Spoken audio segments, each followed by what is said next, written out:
We now turn to the southern border, where agents say they're seeing an influx of migrants from Turkey. Adamım, yere indiğinde Amerika'dasın kardeşim. Şu an Amerika topraklarındayız. El sallayın beyler.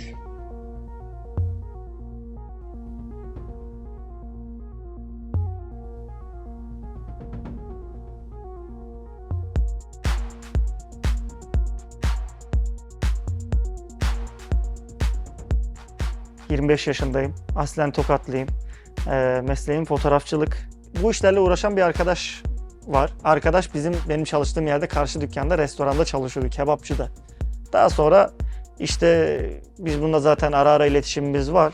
Hani görüşmeler oluyordu falan filan. Babam dedi, benim babam böyle böyle bu iş yapıyor. Ben de o zamanlar zaten çıkmazdayım ve bir yol bakıyorum. Babasıyla iletişime geçtim. Şimdi telefonunu bizim arkadaştan aldım.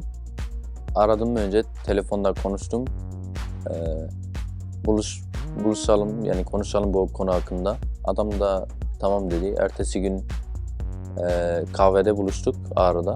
Babasıyla iletişime geçince daha sonra işte babası bana gerekli yolları anlattı. Zaten kendisi de, oğlu da burada, yani kendisi de burada. Yaklaşık toplam $12.000 diyordu. Biraz yardım etmesini istedik tabii. Adam da indirim yaptı biraz. Toplam 10.000'e anlaştık. Şebeke iletişime geçtikten sonra miktarı, parayı, her şeyi anlattı bize. Ben şebekeyle $7.500 anlaştım. Biraz arkadaşım olduğu için o şekilde bir fiyat verdi. Yani diğer arkadaşlar 10.000'e anlaşmıştı, hatta diğer gelen arkadaşlar bana indirim yaptığını söyledi. Meksika'da eğer Meksikan polisi sizi geri çevirirse havalimanında, yani ikinci biletinizi biz keseceğiz gene, sizi gene göndereceğiz. Yani bu sefer kesinlikle geçersiniz. Yani bir olmasa ikincide kesinlikle geçeceksiniz. Önemli olan zaten Meksika'daki havalimanından geçmek. Giderlerim bana ait, işte Meksika'ya geldiğimde otel, yeme, içme, bu tarzda şeyler. Onun haricinde bir şeye karışmıyorlar. Kuyumcuya siz paranızı emanet ediyorsunuz veya emanetçi.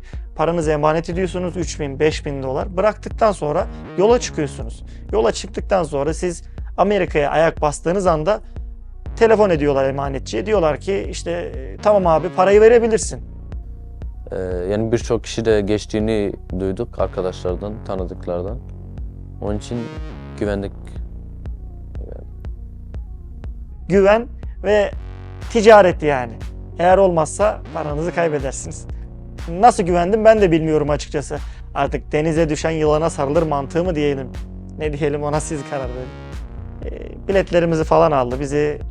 Gün verdi bize. İstanbul Havalimanı'na gittik. Şimdi ben havalimanına geldim. Havalimanının içine girdim. Şebeke beni aradı. Dedi birkaç kişi daha var, beraber gideceksiniz. Birbirinize yardımcı olun diye. Sonra onların numarasını verdi. Ben onları aradım.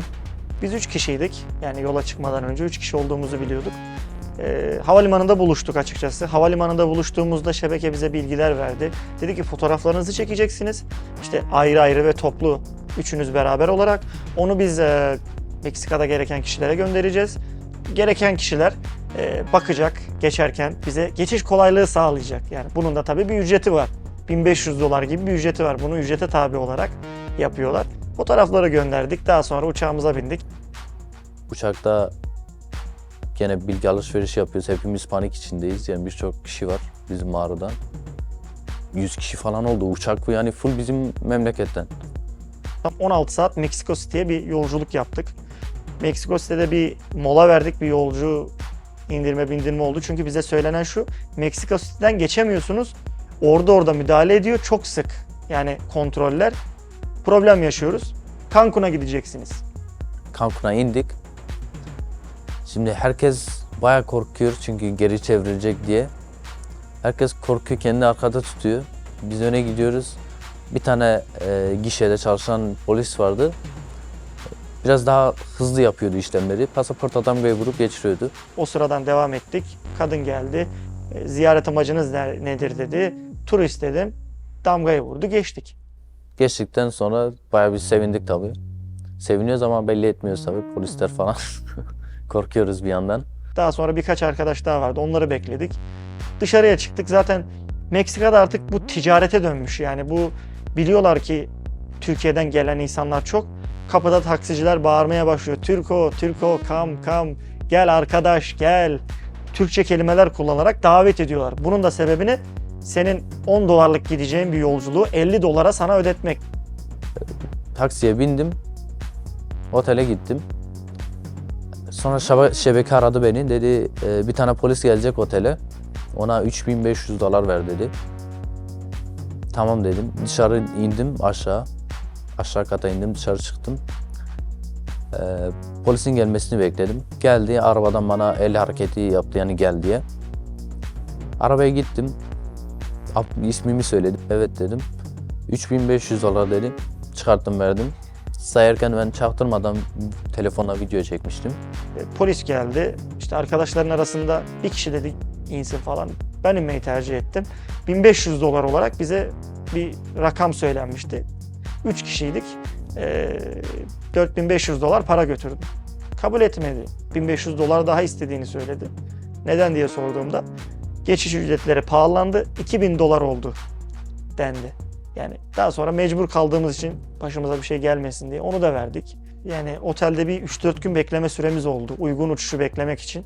Daha sonra bir taksi yoluyla havalimanına gittik Juarez'e uçmak için. Juarez'den sınıra geçecektik. Havalimanına gittiğimizde uçuşumuzun olduğu saatte bulunduğumuz yerdeydik.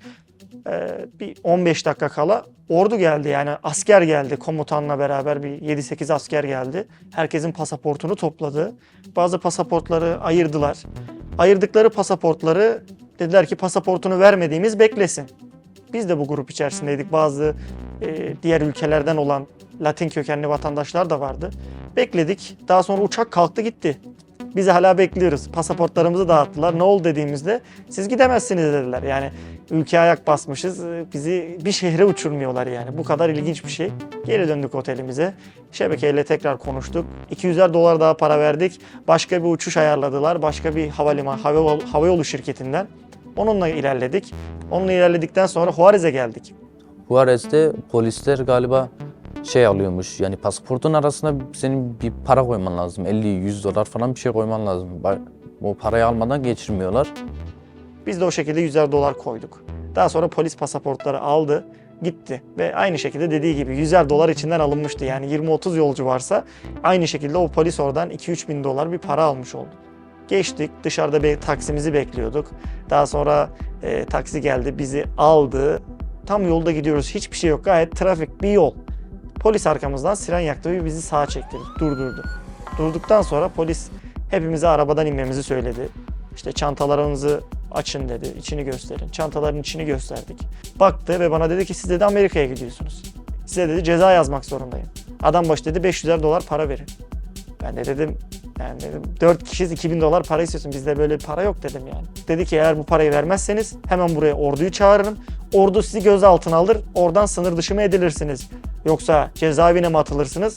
Biz karışmayız. Konuştuk, anlaştık ve 4 kişi için 1000 dolara kadar düşürdük. Polis, bagajı açacağım, herhangi biriniz benimle kalın, çantayı kontrol ediyormuş gibi yapacağım. Parayı alıp çelik yeleğimin arasına koyacağım dedi. Çünkü onların da polis kamerası ve araç kamerası olduğu için bunu saklayarak yapıyor.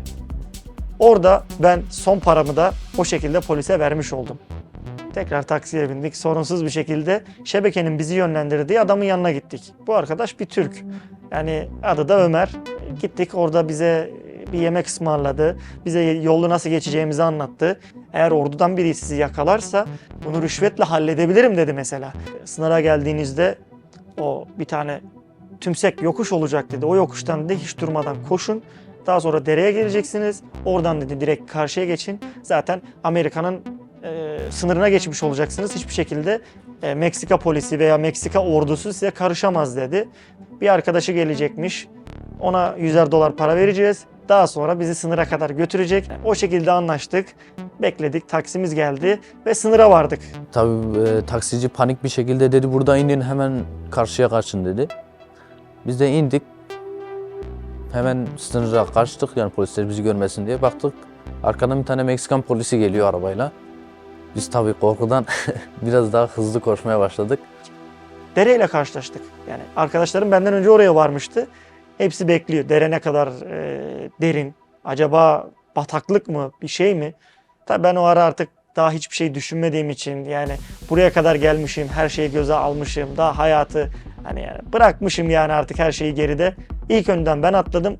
Dizi biraz geçen bir su. Oradan geçtik, biraz ıslandık, karşıdaydık. Oradan sonra bize verilen talimata göre Amerika'nın Border Patrol polisini beklemeye başladık.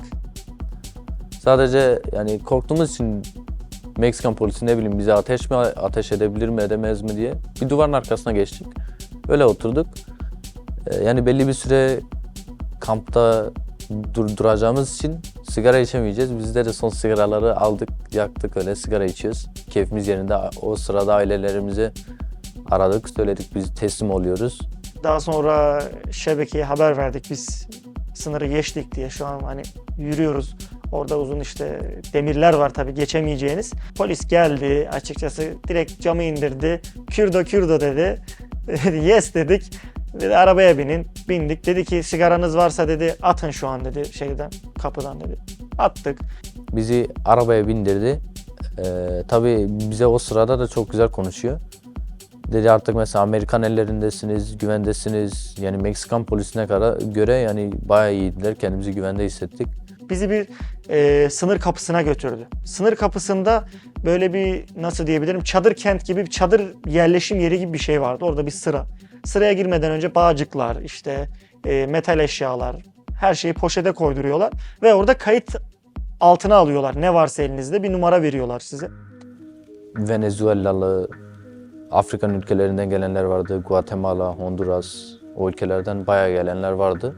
Pasaportları topladılar orada bizden. İlk defa pasaportları orada istediler. Pasaportları topladılar. Kafes gibi bir yer oturduk. Şimdi orada bizim fotoğrafımızı falan çekindikten sonra bilgilerimizi, parmak izimizi aldıktan sonra bizi toplama merkezine götürdüler. Bu sefer daha farklı bir manzara. Yani iç çamaşırıyla oturan, üzerinde böyle alüminyum bir nasıl diyeyim perde gibi, pelerin gibi bir şey olan insanlar. Daha sonra bizi içeriye aldılar. Böyle büyük bir oda, yerlerde yatan yüzlerce insan böyle. Hani aranda bir mesafe yok, böyle sıfırsın insanlık. Sırt sırta yatıyorsun. Işıklar sürekli açık. Yani saat yok. Sürekli saati bilmiyorsun yani dışarı çıkmıyorsun. Açık bir tuvalet var. Salonun ortasında açık bir tuvalet var. Kapı falan öyle bir şeyler yok zaten.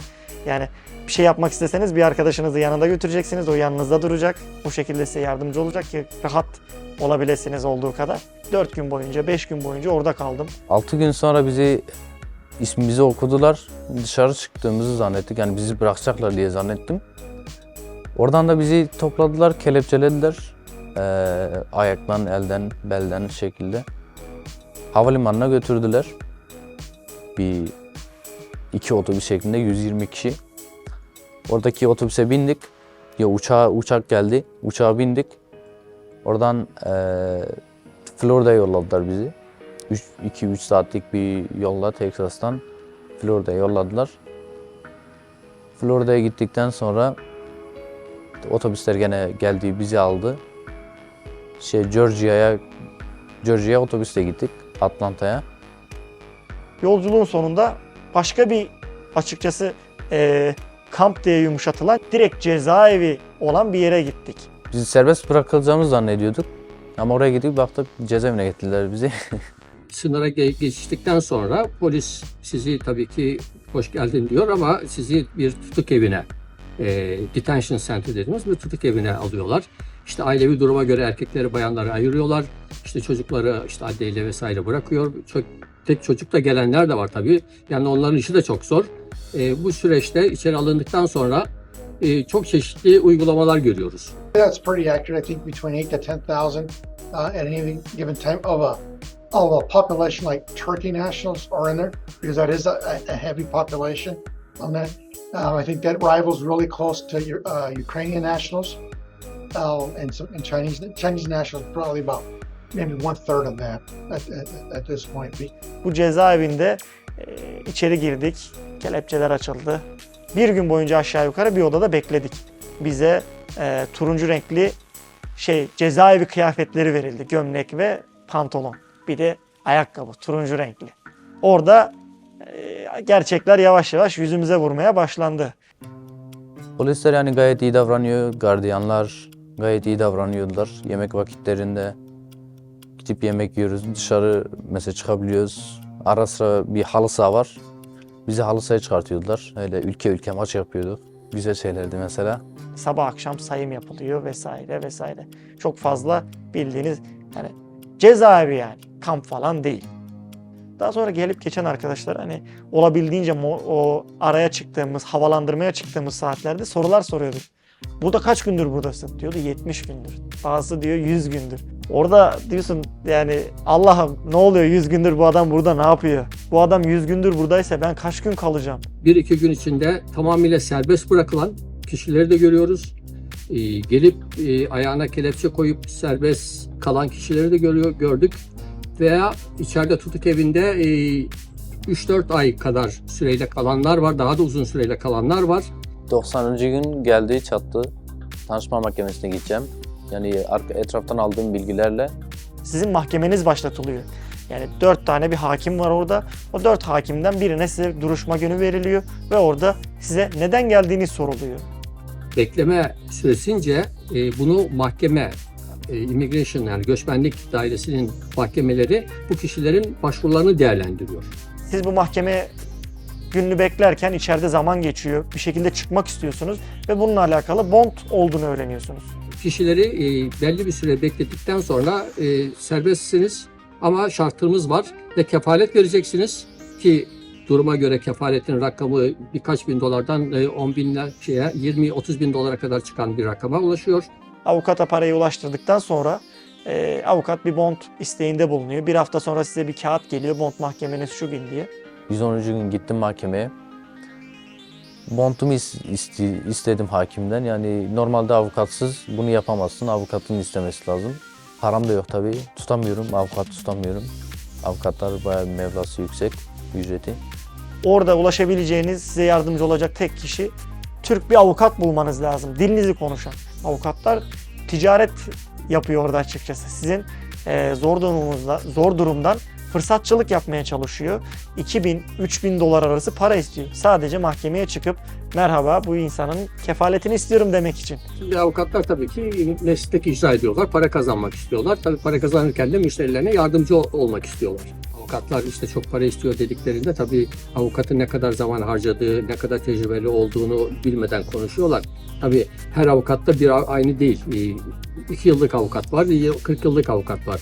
Yani onlar bu yani aldığınız bir su şişesi gibi hepsi aynı fiyatta satılmıyor. Herkesin ayrı bir fiyatlandırması var. Kişiler zaten elindeki avucundakini yolda izde kaybetmiş oluyor. Amerika'ya tam tıkır geliyorlar. İşleri yok. Bir para kazanma opsiyonları olabilir. Tabii ki avukatta bir miktar güvence istiyor. Uzunca bir süreçte kendisinin mağdur olmamasını düşünüyor. Ben de 40 yıldır yapıyorum avukatlık ama ticari davası yapmadım. Son bu şeylerde birkaç tane zorlama başvurusu haricinde almıyorum. Bir prensip meselesi. Hakim de acıdı bana. Dedi ki haftaya salı günü bir sponsorun numarasını al gel dedi. Sana cüzi bir miktarda bond keseceğim dedi. Tabii bond mahkemesine çıkabilmek için bir sponsora ihtiyaç var. Bu sponsoru da şebeke kendisi ayarlamıştı. Kendisi iletişimdeydi. Sponsor bulacaksınız. Bu Amerika'da mukim bir kişi olacak.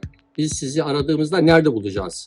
Nasıl ulaşacağız size? Gibi bir garantör bulunuyor. Bununla ilgili de hatta çeteler çıktı. Bu gelen kişilerin garantörlüklerini sağlamak üzere para karşılığında bu işleri yapan kişiler türedi. Şebekeyle cezaevinin telefonundan bağlantı kuruyorduk. Yani orada zaten açıkçası yani Türkçe konuştuğumuz için biraz rahatlık. Dinlense bile hani çok zaten farklı bir şey konuşmuyoruz. Bir arkadaşınla sohbet eder gibi açıkçası şebekeye ekstradan 2.500 dolar sadece sponsor için daha verdim. Bununla alakalı avukata 2.500 dolar verdim. Şebeke sponsoru için 2.500 dolar verdim ve bond 8.000 dolar çıktı. İşte param yok. Ne yapacağım bilmiyorum. 30 günüm var. Gelen kişiler serbest kaldığında mahkemeye gününde tekrar mahkemeye gelecek mi gelmeyecek mi? Zaten kefaletin verilmesinin sebebi mahkemede tekrar kendini sunmak. O yüzden rakamın yüksek olması, bu kişilerin kaçmaması, sistemden kaçmaması ve tekrar mahkemeye gelerek davasının devam etmesi sebebiyle veriliyor. Onun için ne kadar yüksek olursa o kişiler tekrar gelip davasını devam etsin istiyor sistemde. Genelde o bizim kampta 7.000 ile 20.000'e kadar çıkıyor bondları. Ben Amerika'da abimin arkadaşının yanına gidecektim. Hakime verdim numarasını. Hakim aradı. Açtı telefonu. Dedi ben bu çocuğu tanımıyorum dedi. Herhalde abimle tartışmışlar. Hakimin bile ağzı açık kaldı yani. Vay şaşırdı hakim. Arada savcı mı diyorlar, hakimin yanında birisi bulunuyor ya. Sürekli yok diyor, red vereceğiz diyor. Ben de arada kelimeleri anlıyorum. Yani kalbim güm güm atıyor. Sonra neyse $5.000 dedi. $5.000 dedi, içim rahatladı. Duydum yani 5.000 anlıyorum ufak tefek. Bondu aldıktan sonra $8.000 ödemek için sadece bir 30 günüm vardı. Bununla alakalı ne yapabilirim diye düşünürken yani birikimlerimden aldığım bir evim vardı açıkçası. Aşağı yukarı hızlı sattığım için biraz düşük bir maliyete $45.000 gibi bir paraya sattım. Yani bir yaklaşık 30 gün falan parayı bulamadım. Babam memlekette akrabalardan istiyor, ondan istiyor. Arabasını satmaya çalışıyor. Satamadı. Bir tane arsa vardı, onu satmaya çalışıyordu. Onu da satamadı. Sonra gitti kredi çekti. Bir tane abimin üstüne, bir tane de kendisinin üstüne 100.000 TL çekti. Babam bankadan parayı gönderiyor, banka paraya el koyuyor. Normalde yani bir bondu belli olan birisi en fazla bir gün sonra çıkıyor. Ben 15 gün sonra çıktım. Bondu ödettirdim. Bondu ödettirdikten sonra tabii kalan paranın bir miktarını anneme bıraktım. Bir miktarını da düşündüm ki Amerika'ya geleceğim. Tabii ki hemen çalışma iznin, her şeyin yok. Sonuçta hayatını da idame ettirmen lazım. Bir miktar ben ayırmıştım ama o miktar çoktan yolda bitti. Fazlasıyla harcadık. Ne olacak? Ekstra olarak para lazım. Bir miktarını da dedim kendim kullanırım. Parayı ödedikten sonra 2-3 gün içerisinde sizi çıkarıyorlar. Kağıtlarınızı dolduruyorlar. Soruyorlar havalimanına mı gitmek istersin, otobüs terminaline mi? Herkes gitmek istediği yeri söylüyor. Çıktık dışarı, market arıyoruz. Deli danalar gibi geziyoruz. Yani ilk defa 5 ay sonra yani benim gözümde yani bayağı bir yüksek süre. Çıktım dışarı yani her yere koşuyorum. Serbestim. Kimse beni tutamıyor yani. Demiyor burada dur yani burada kalacaksın falan demiyor bana. İçeriden gelen kişilerin kıyafeti hep beyaz renkte oluyor. Beyaz pijama, beyaz kazak. Buna benzer bir tane ayakkabı içerideki insanlar genelde giyiyor. Kendimi değişik de hissediyorum çünkü herkes bana bakıyor. Daha sonra orada gittim kendime bir kıyafetler, bir şeyler aldım. Ardından beklemeye başladım. Neyi bekledim? Nereye gideceğimi bilmiyorum. Nasıl bilmiyorum? Çünkü sponsorumla bir bağlantım yok. Herhangi bir plan yapmadım çünkü sadece bir şekilde kendimi güvene atmayı planladım. Ondan sonrasıyla alakalı bir plan yapmadım. I'm at the University of Texas El Paso right now. If I were to walk out about 10 minutes, I'd be right in the immediate border area. If I spoke to someone near the fence, say, "What do you expect to happen?" And I would bet my next salary check that they would tell me that, well, I expect that I'm going to claim asylum and they'll let me go until I got to show up for a court hearing. Kişiler iltica başvurularını yapmış olmaları gerekiyor. Çoğu da iltica başvurusunu yapmadan serbest bırakılıyor. Asıl hikaye ondan sonra başlıyor. Most people that are across are economic migrants.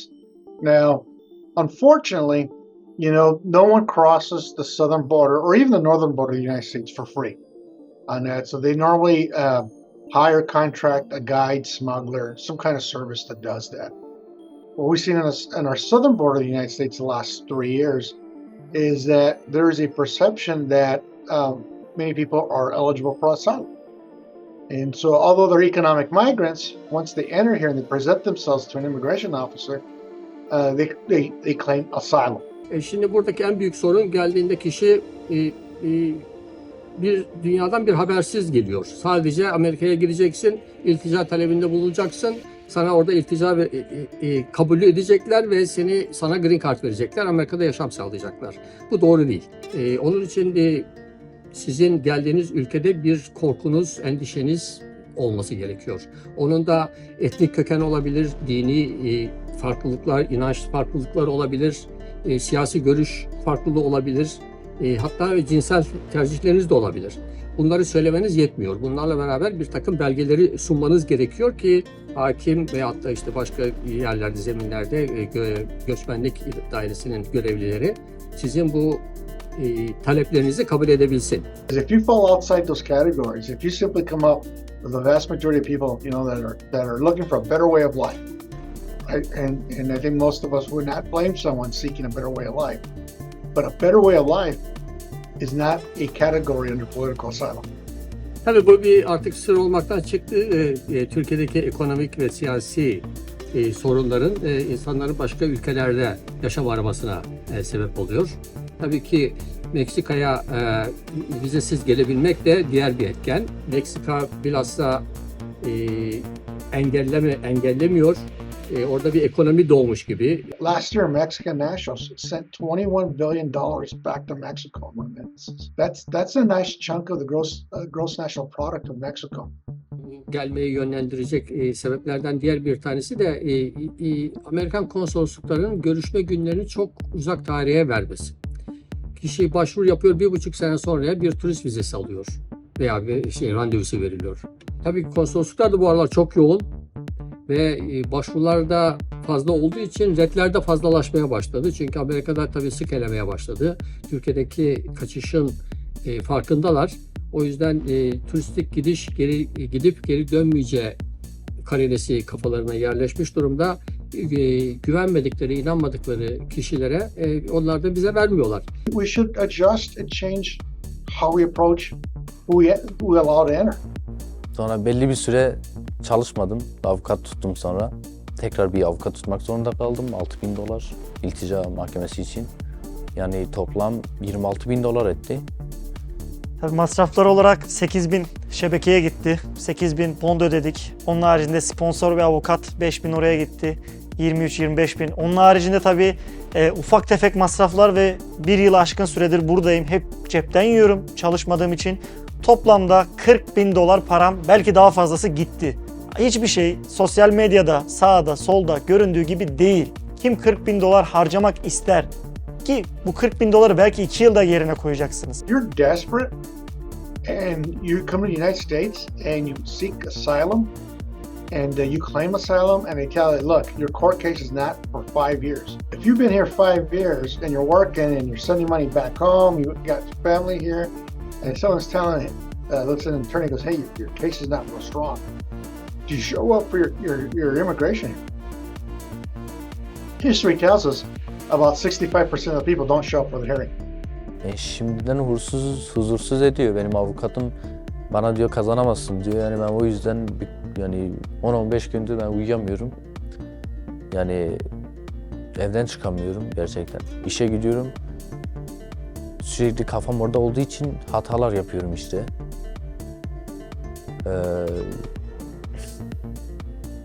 Yani ne yapacağımı bilmiyorum gerçekten. Well, a true fact is less than 5% actually get granted on that. The false fact is that the vast majority get asylum. Right? There's a confusion of filing asylum and winning your asylum case. This morning, U.S. Customs and Border Protection facing a record number of migrant encounters, including 11,000 apprehensions Monday, the highest single-day total in at least 20 years. When I see numbers like that, all I can say to myself, I'm glad I retired.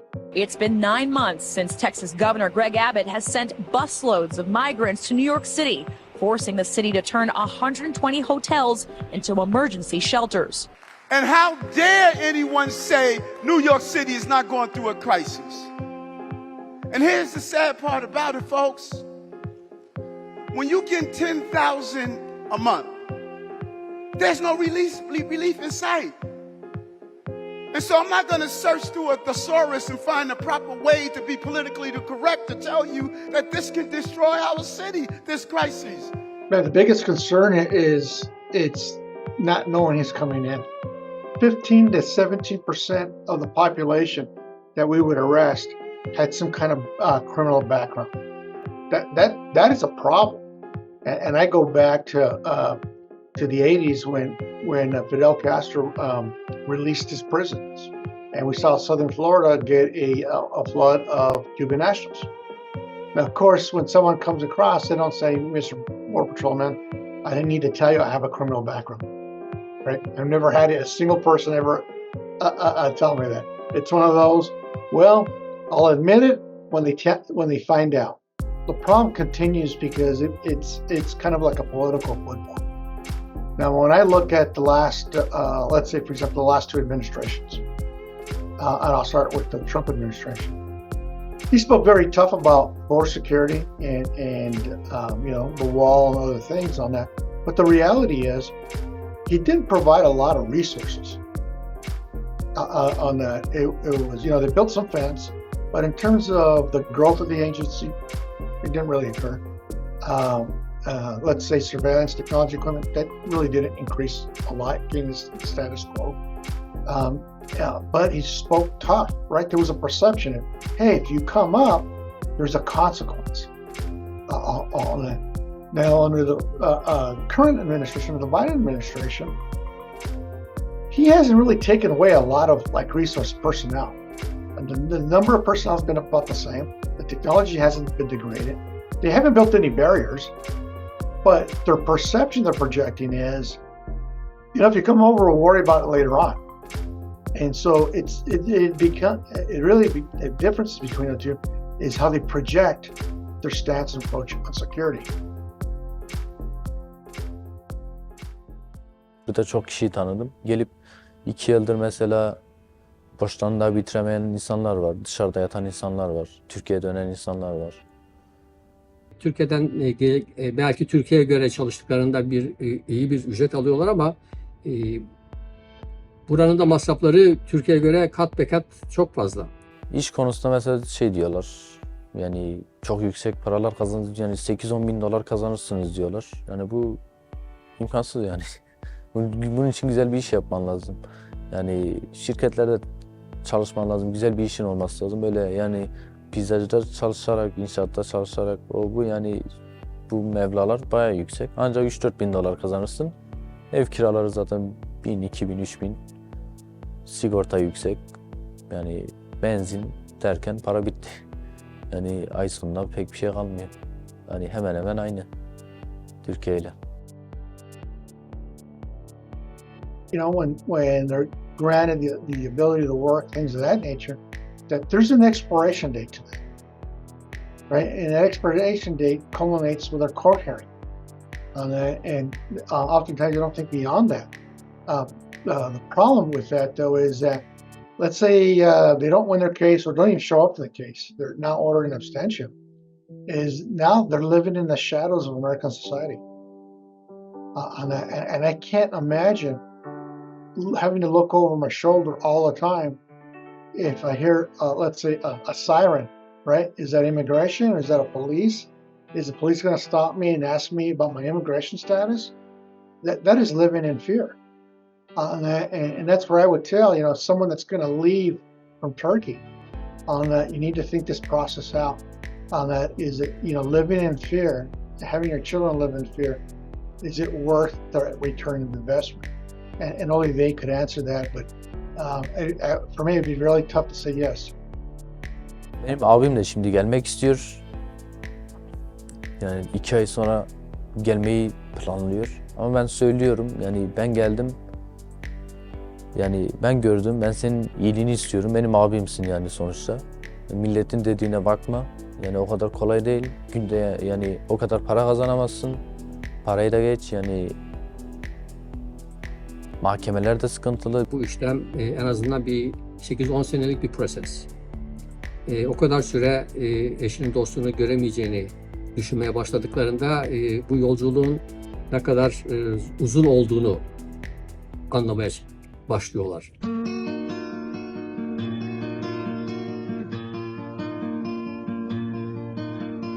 Tabii bu zor bir şey, aileden ayrılmak.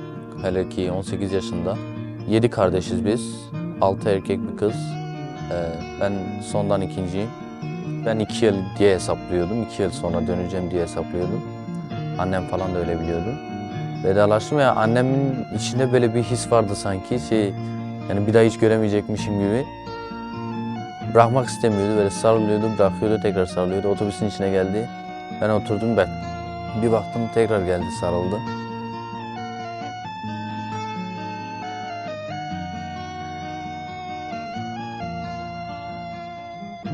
Gerçekten yani yolculuk boyunca sürekli gözlerim doluyordu.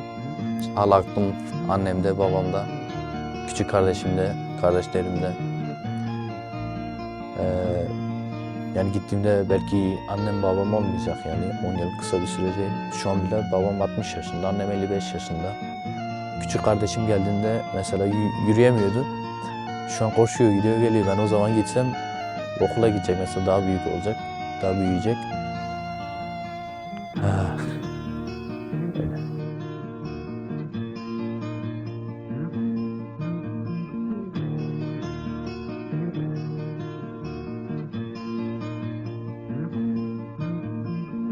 Dönmeyi düşünür müyüm? Düşünmem. Ama annem burada olsa dünyalar benim olur. En çok isteyeceğim şey bu. Her şeyi geçtim. Annem, kardeşim burada olsa benim için yani geri kalan hiçbir şey önemli değil. Eğer ki para için, maddiyat için veya burada gelirim, o Amerikan rüyasını yaşarım diye geliyorsanız, yani gelmek istiyorsanız bununla alakalı gelmeyin. Çünkü neden? Bu yol sizin yolunuz değil. Bu yol son çarenin yolu.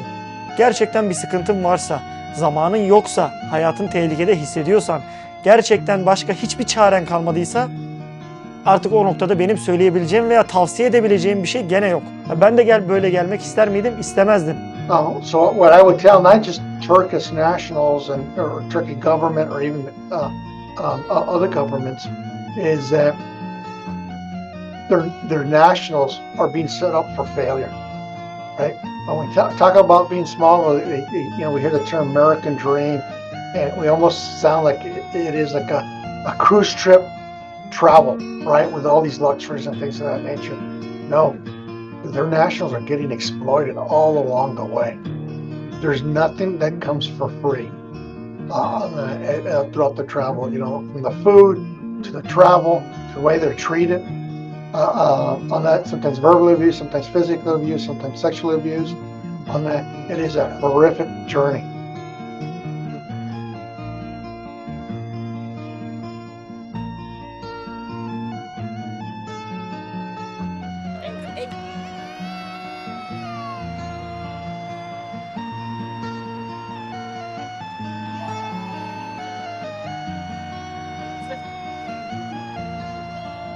I would hope that they would care, at least attempt to mitigate that, stop that, or at least tell them the truth.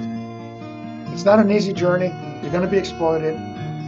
You may even die, right? There's people that die all the time on this journey, on that they die, but they were pushed because of a dream. They believe a guidance smuggler. It's a horrific journey.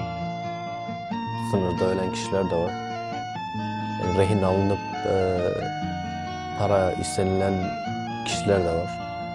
Yani bu yol gelinecek bir yol değil, yani senin eğer bir hayati bir durumun olmadığı sürece bu göze alınacak bir şey değil. Hiç yasal olmayan hiçbir şeyi denemelerini istemiyorum. Ben denedim. Yani pişmanım ben şu an. Yani benim tek çarem buydu diye geldim. Başkalarına tavsiye etmiyorum. Benim tek çarem olmasaydı gelmezdim yani. Para kazanmaktan çok şimdi sağlıklı, iyi bir yaşamı tercih ederim. Yani ailemle beraber tabii. O da biraz zor gibi gözüküyor.